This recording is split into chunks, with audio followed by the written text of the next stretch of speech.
Good morning, all of you.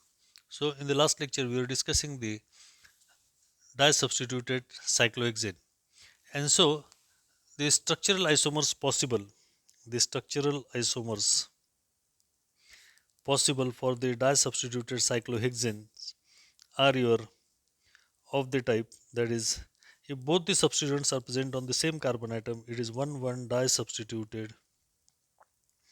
di-substituted cyclohexane,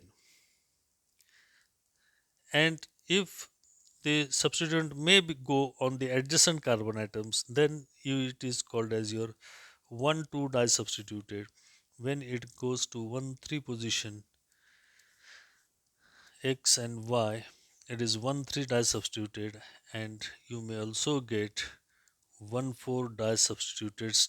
So these are the four different types of structural isomers which are possible. And for this, we want to study now, depending upon the substituents, positions of the substituents in the molecule, we have classified into four types. And so, in this way, we want to study the geometrical isomers of all these compounds. We want to study the optical isomerism of all these compounds. We want to study the conformational isomers possible for this every compound, conformational isomers, and then we want to see the relative stabilities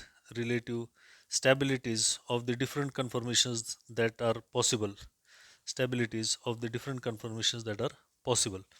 So here, first of all, we'll start dealing with the type 1, that is 1,1 disubstituted cyclohexane, 1,1 disubstituted cyclohexane.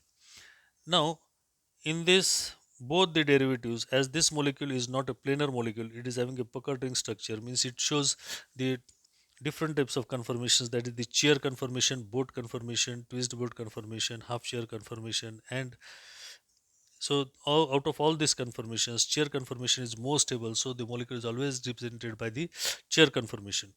And so here the chair conformation, and now when we see that this x and y are at different positions, x is at axial position and y is at equatorial position, and the chair 1 is always getting converted to chair 2 by ring flipping, and so due to the ring flipping, it gives rise to the another conformation, that is the chair 2, in which after flipping of the ring, that is the carbon which was below the plane has gone above the plane, and the carbon which was above the plane has gone below the plane, and so the position of the substituents changes from axial to equatorial. The group which was axial in chair 1 has been converted to equatorial in chair 2, and y which was equatorial has been converted to axial.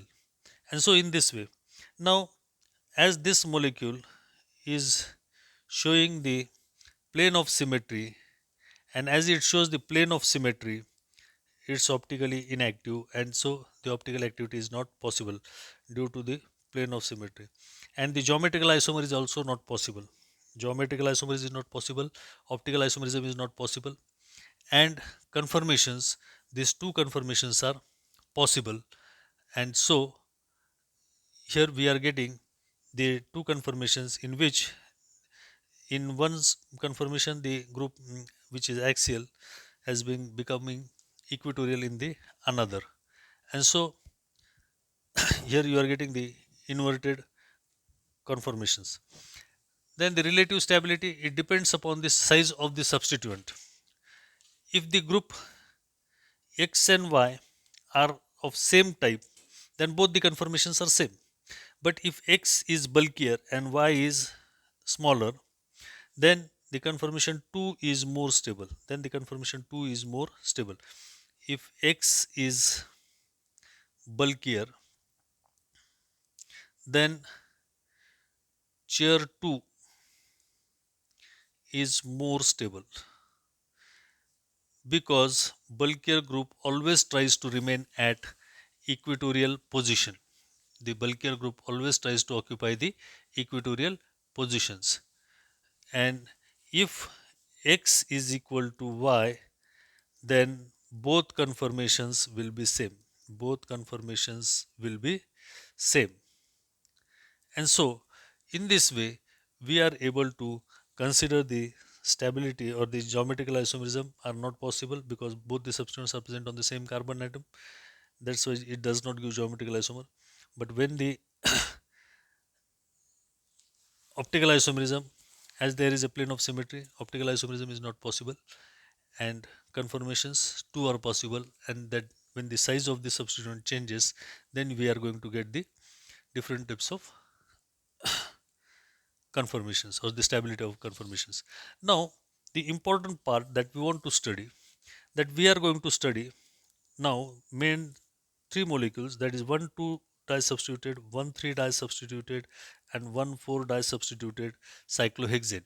And so here we will consider the example of dimethyl cyclohexane. Now, when we want to consider the geometrical isomerism, when we want to consider the or study the geometrical isomerism, now while studying the geometrical isomers, what we say, the regular definition of our geometrical isomers, the two types of isomers are possible, that is cis and trans. So in the last year we discussed what is the difference between the cis and trans compound.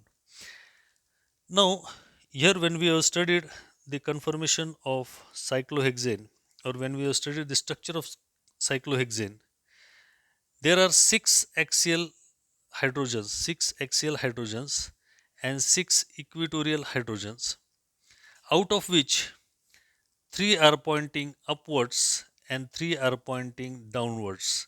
Means here the six axial hydrogen atoms which are parallel to the plane and parallel to the axis and perpendicular to the plane. So the three hydrogen atoms, these are axial, are pointing upwards, and the three are pointing downwards. So here you can see that the hydrogen atoms, three are above the plane and three are below the plane. And for equatorial also, three are pointing downwards, three are pointing downwards, and three are pointing upwards. Three are pointing upwards. So in this way, when these hydrogen atoms are substituted by the different types of substituents, so to which we will call it as cis. So here if we just see or draw the another structure in which the hydrogen atoms are substituted by the different substituents. Suppose at one position we have written the methyl group, and at second position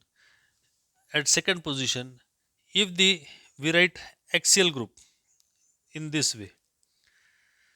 So these are pointing, the two substituents which are present on the 1 and 2 position, they are pointing opposite to the each other. So this type of conformation is called as your trans. And so this may flip the ring and give you the another conformation in which by flipping of the ring, both these substituents at 1 and 2 position, they will acquire the equatorial position. They will acquire the equatorial position at 1 and 2 position. Means both the groups, and they are pointing in opposite direction. If the substituents are pointing in the same direction, suppose here this methyl group is pointing in the upward direction and this is pointing in upward direction, but this is axial and this is equatorial, and so this type of conformation is called a cis, axial equatorial. This is trans, axial axial. This is trans, equatorial equatorial. So this was one of the example that we are discussing, because further we want to study the geometrical isomers of 1 2 1 3 1 4, and then we want to see how many isomers are possible or how many conformational isomers are possible. So here again, now the group which is axial after ring flipping will get converted into equatorial. So here you will get this situation that the axial group has converted into equatorial, and the group which was equatorial has been converted to axial. And so here it is cis equatorial axial, axial equatorial, and equatorial axial. Here trans axial axial and equatorial equatorial. Means all these four different conformations are possible. So we want to study the geometrical isomers we have seen. Then in this same way we are going to study the geometrical isomers of 1 2 1 3 and 1 4.